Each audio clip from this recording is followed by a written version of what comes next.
A science story, huh? These NYU scientists, I felt right. But I was so And I just thought, well, I had figured it out it was that golden moment. because science was on my side.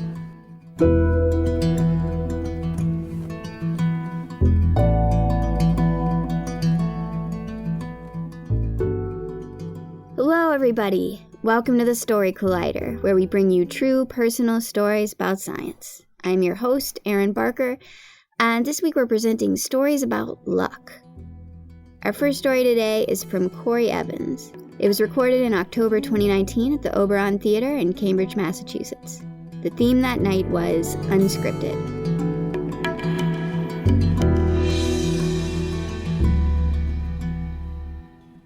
So, the year is 1999. No Scrubs and I Want It That Way are top of the Billboard charts. And I'm 8 years old sitting on the sofa with my brothers, and we're watching this VHS tape that we got from a New Jersey flea market. And this VHS tape was very special because it came with a box of fishing lures. And the VHS tape was actually an infomercial for the helicopter lure fishing set. So if any of you guys in the crowd have been fishing in the 90s or early 2000s, you might be familiar with the notorious helicopter lures. These are terrible lures. But everyone bought them because the infomercials that came with them were being hawked by this guy. He's basically the Billy Mays of bass fishing. He is Roland Martin. And if you've ever seen a Roland Martin fishing show, this guy just stands on a boat with like his buddy, like his doctor, like some dude he met at KFC, and they'll just be chatting it up. And you know, within 3 minutes, it's like, boom, fish. Oh, cool. Trophy fish. Throw it back. And so I'm 8 years old.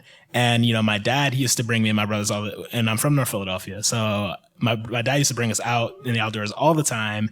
And, we never really got to fish. So I'm watching this infomercial and I'm just hypnotized. I was like, man, this guy, Roland Martin, makes fishing look so easy.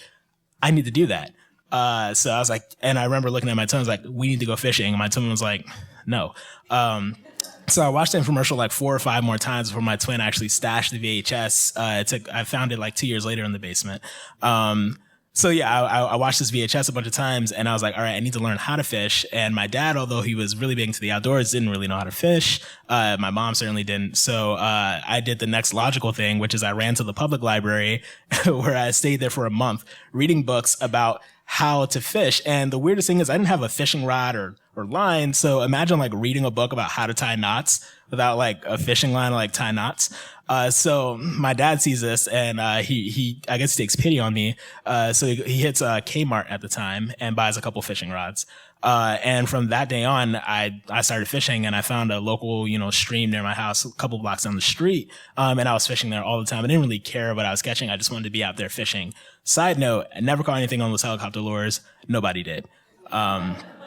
But so 10 years passed, and along the way, I had been fishing very frequently. I gotten pretty good at it. I was like raiding garage sales and yard sales, getting people's old fishing equipment and making like Franken rods, and it was a blast. So I decided to, you know, take my talents to South Florida, and pursue a degree in marine biology. I didn't win any championships.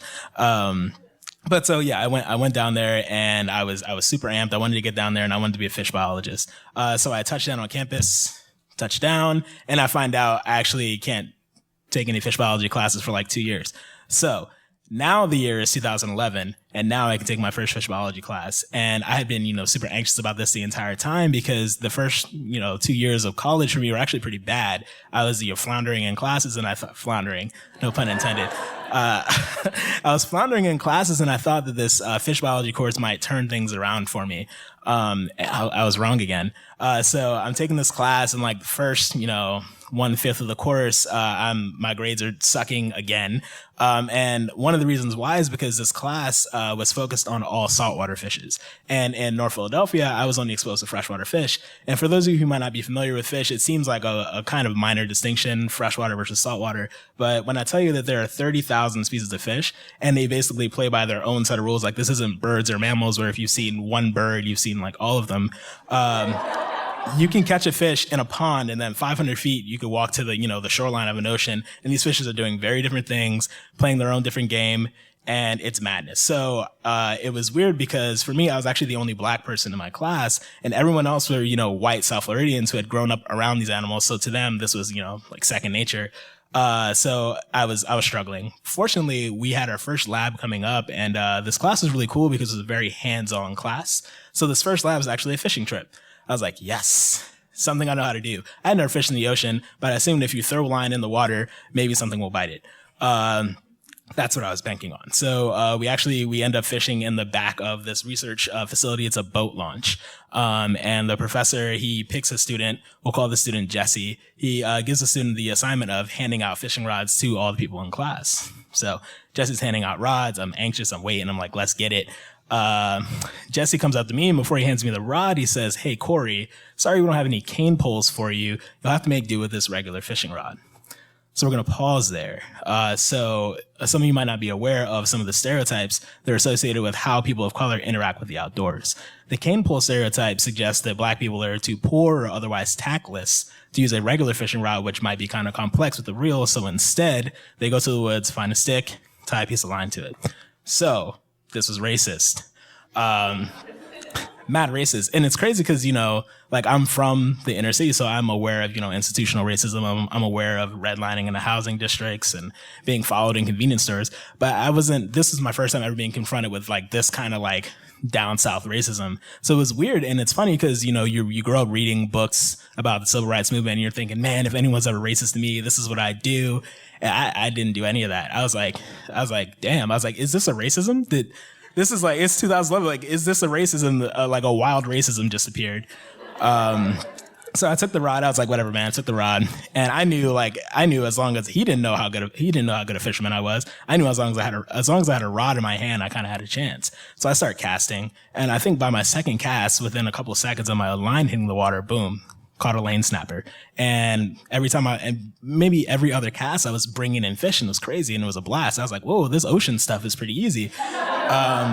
And I'm looking down the boat launch at Jesse, and he's not having as good a time, and maybe the racism is slowing him down.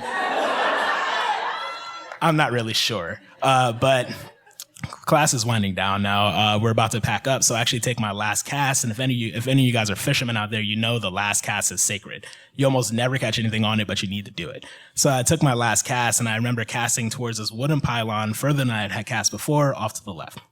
I let the line sink for about 5 seconds. I get this huge bite. And I've been catching all kinds of fish earlier that day, but this bite felt very, very different. So I'm fighting this fish, and class is packing up, and I'm still fighting this fish.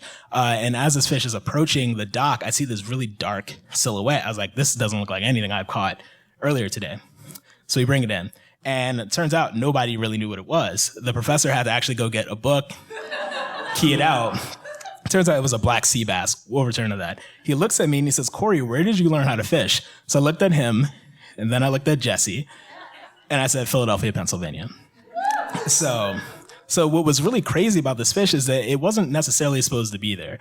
Black sea bass, they reign in the Northeast and Mid-Atlantic, and it's very, very rare for them to get that far south. So for this area in South Florida, this was actually a range extension. So we actually preserved that fish and cataloged it in the school collection. And if you visit Nova Southeastern today, you still see the fish, and it has my little name on it. I even wrote the little bait I caught it with, squid. So I was pretty amped about this. And to this day, sometimes I think back about, because, I'm from the Mid-Atlantic as well. So I think it's just kind of funny that, God saw fit to have, a black sea bass and a young black man meet from very similar parts of the country, meet in some random boat launch in South Florida.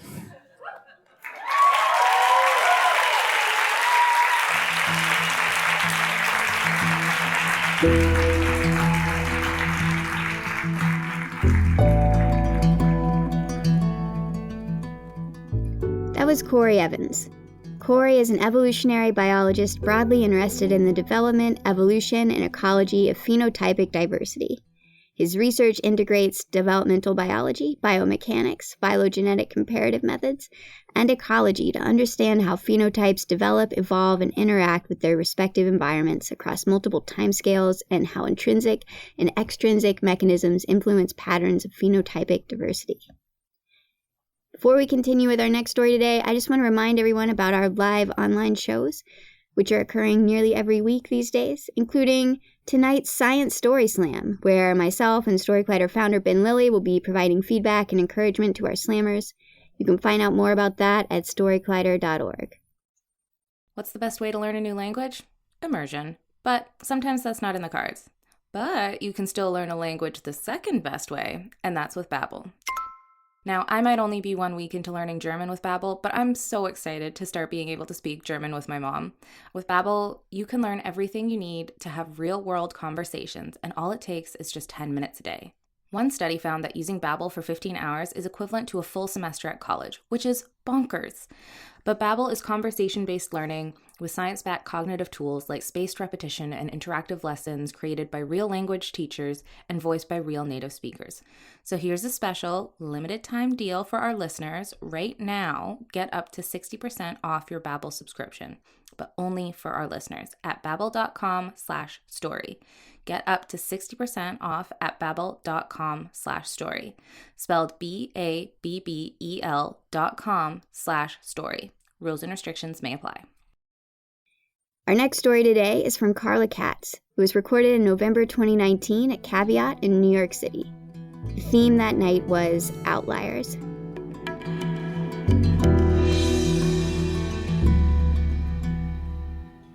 So I grew up in a family of Italian Catholics and English Jews, which means I'm from New Jersey. And I grew up believing that I'm lucky.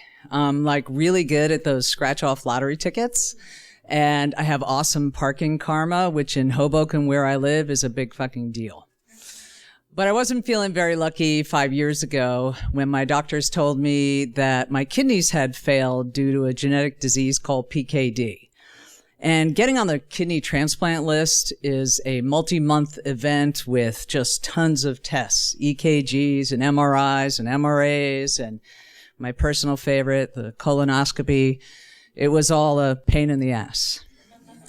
And, I know, stupid joke. I wasn't worried. My doctors weren't really worried either. It's just a process. But when it was all done, I went up to the hospital and the transplant coordinator handed me a manila envelope with a DVD with my tests. And she said, everything is great except for one thing. We found a large basilar tip brain aneurysm, and essentially a ticking time bomb in my head that if it burst, I would die. And then she said, but good news is that once you get that fixed, you can have the kidney transplant. And I realized she had a very sad misunderstanding of the concept of good news. Because now, not only were my kidneys trying to kill me, but my brain was trying to kill me too. And I walked back to my car, just sort of in this terrified stupor. And I sat in the car holding the envelope and holding my breath and trying not to move my head. I was trying not to move at all. And just staring at the rain coming down on my windshield, thinking this cannot be happening to me. And I grew up believing I was lucky because my mother told me so. My mom, whose name is Angelina Josefina Scarlata Arlata, is Italian, and she's very, very superstitious. So in addition to teaching me how to make a mean lasagna, she taught me the finer things in life, like if you see a crow, it's a visit from the dead. Never follow an empty hearse or you'll be in death's wake. I never figured out how I was supposed to figure out whether it was full or empty. Honestly, Italians can be scary people. My childhood was like a dress rehearsal for The Omen. But my mom is just magical to me.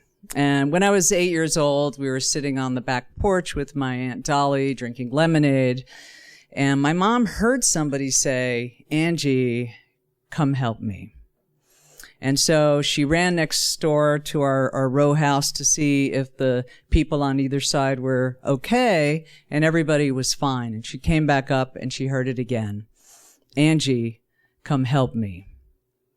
So she decided to go check on Lena. Lena was an elderly lady that lived a couple blocks up from us that my mother would look in on from time to time. And when she got there, she found Lena at the bottom of her basement stairs where she'd fallen, And when she got to her, Lena touched her on the arm and said, "Did you hear me? I called for you." I said, "Angie, come help me." And it was stories like Lena's that helped me grow up believing that the impossible was possible. They sort of sourced my own resilience. I mean, how fantastic is it that a stranger could sort of magically hear your need and come save you? And now I had a bomb in my head, and I needed someone to come save me. But I was not looking for spirits or magic or crows. I wanted hard, cold science. I wanted first, second, 10th opinions, and I went on this sort of frantic tri-state search to try and find a neurosurgeon that would do the procedure. And I felt like I was a contestant in like the world's worst game show. Like, get a doctor before your brain explodes. And when I finally walked into the office of Dr. Howard Reiner here at NYU Langone, I knew I found the right person. First of all, he's this sort of big, caring bear of a man and just exudes confidence. But I really love that he told these dumb dad neuroscience jokes, like, what is a sleeping brain's favorite rock band? REM. And he also had a sign in his office that said, "It's only brain surgery," said no one ever. And 2 weeks later, I was in this tiny, green, depressing room the night before my surgery, separated by a thin blue curtain from a lady that spent the entire night screaming into her phone. And I'm thinking, this could be my very last night on Earth. And this is some disappointing bullshit. And when my family and friends left, I was feeling scared and alone. And I did that thing they do in the movies, the slow-mo highlight reel of your life. And I thought about my kids' births and their milestones, but mostly I thought about the things I'd miss, like walking them down the aisle or my hypothetical future grandchildren. And I'm more spiritual than religious, but that night I prayed like a motherfucker. I did not want to be wrong about the whole higher power thing.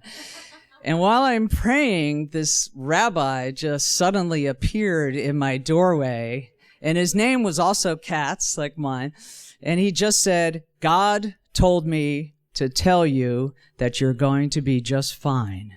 And then he just disappeared. It was like a Jewish mic drop.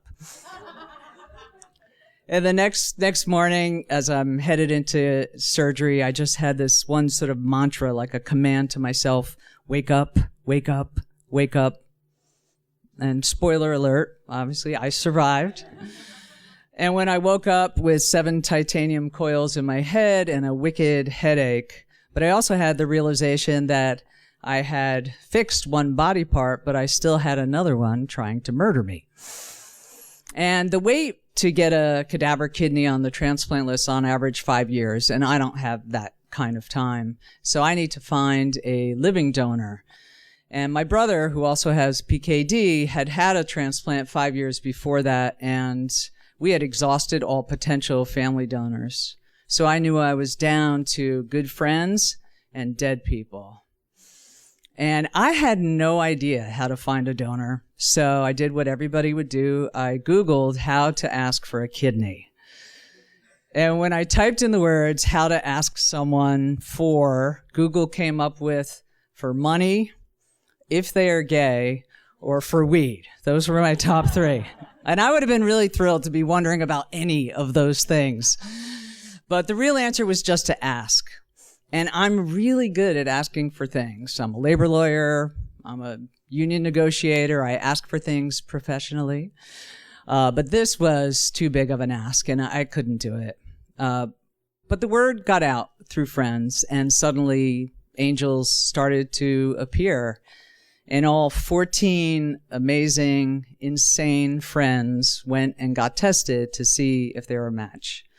And I'm wildly humbled, but at the same time, I'm also aware that the chances of a kidney match with a non-family member are sort of astronomically poor. And a few weeks later, I'm in another doctor's office waiting for more bad news when my phone rings. And it was my friend Janine, who I met in law school and bonded with over the fact that she liked my hair and I liked her English accent. And I pick up and I just hear this ungodly sound that sounds like a goat. She's just like, "Mah!" And it took me a couple seconds to realize with her strong accent, no offense, that she was saying I matched. And I was just absolutely stunned. And Janine is one of those extraordinary altruistic humans, even though she eats that weird Brit food like Marmite. And I still worried every day as she was going through the process that she would come to her senses and back out, because it's major surgery. People back out all the time. I spent a lot of time looking at my phone, waiting for that call. And then a week before the scheduled surgery, my phone rings. It's Janine. And I brace myself. And when I pick up, she says, "Is it weird that I'm really excited about this?" And I said, yes. Yes, it is. And the following April, I ran the Rutgers half marathon. And Janine wanted to jump in for the last half mile so we could run together over the finish line. And a cop stopped her and she just said to him, no, you don't understand. She has my kidney and I need to run with it. And he was just so confused. He just said, just go, just go. And the two of us, my kidney twin and I, ran across the finish line, 4 kidneys in 2 bodies, 1 in hers and 3 in mine, bonded by flesh and blood. And I didn't tell my superstitious psychic mother that I had either surgery until I was well past them, because she had just turned 80 and she had a stroke, and I worried that worrying about me would give her another one. But when I finally did tell her, she claimed she already knew. And she said she wasn't worried at all because she knows that I'm lucky. Thank you.